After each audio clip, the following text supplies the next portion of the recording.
Habari Gani family. Oh, it's a beautiful day. As we think about celebrating Black History Month, we'd be like, man, we've already, we're in the second week. And it goes by so fast, and it reminds me of when my daughter talks about Kwanzaa. She's like, I love Kwanzaa, but it goes by so quickly. I said, well, baby, appreciate those 7 days, but also recognize you don't have to stop celebrating Kwanzaa when it's over. In fact, those are supposed to be celebrated every day of the year. Just like Black History Month, we celebrate specifically these 28, 29 days designated for the month. But we celebrate our culture, our history every day.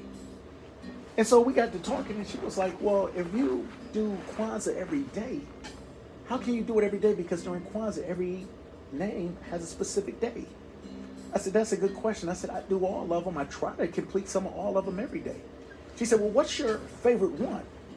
I said, well, it's pretty hard to be able to state which one is my favorite. And I said, you know why? I said, because I love them all. But, she kind of backs me into a corner. I said, so if I had to pick one, I said, it'd probably be Nia, with Kuumba being the second. Kuumba being creativity, and the way it's defined within the Kwanzaa principle is to always do as much as you can in the way we can to leave our community more beautiful and beneficial than the way we inherited. And how do we leave it more beautiful? How do we leave it in a better place? Because we go to Nia, our purpose. And it says to make our collective vocation. That means our collective work in building and developing our community in order to restore our people to their traditional greatness. You often hear them say we come from kings and queens and great and beautiful people. And it's absolutely true. And so when I think about that, it reminds me of a sermon that I heard from a man named Miles Monroe. And this preacher said, you know what is the place that's filled with the most dreams, imagination, hopes,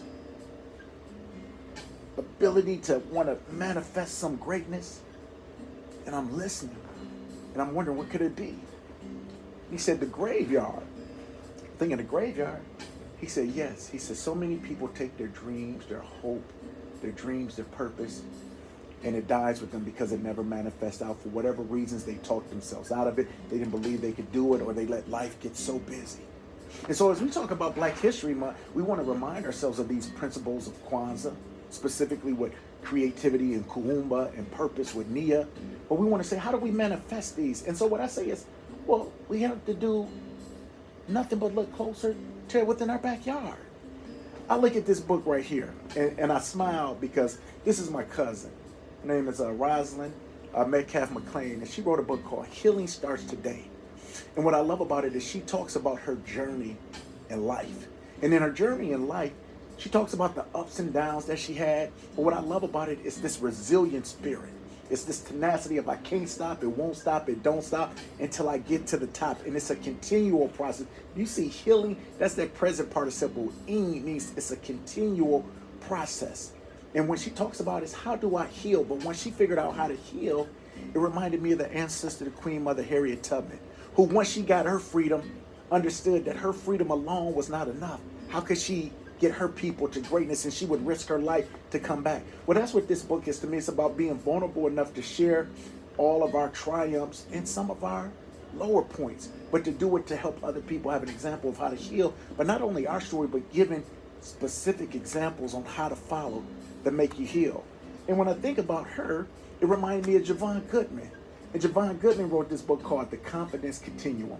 And what I love about it, it's also for younger girls to say, how do I get that confidence, that swag? How do I get that appeal where I can love myself? And when you can love yourself, see, that's when you get into your purpose, because now you can walk with a different level of confidence. You don't need the approval of all the people because you have the approval of the people who love you. But more importantly, you have the approval of yourself. And the last one I'm going to leave you with, I love to read books. 365 Days of Loving You. Oh, Brandy Iberia Austin. This is my queen right here, because we went to Africa together. So you go on a Sankofa trip with a person, you really get to learn about them. But what I love about this is 365 days of loving you. So it's like, how do I do this every day? Because we said healing is a process, gaining confidence is a process. How do we do this on a daily basis? We know our purpose. And once we love ourselves and know who we are, guess what? That gives us the confidence to go out and do the things we're supposed to do. But not just for material gain, not just for individual gain, but for the betterment of our community. And it takes us to that first principle of Kwanzaa, umoja, that unity. So when we think about what we're going to do for Black History Month and our action item for today, I want you to think about, what is your purpose? Tap into your creativity, that theme that's ready to be birthed in you.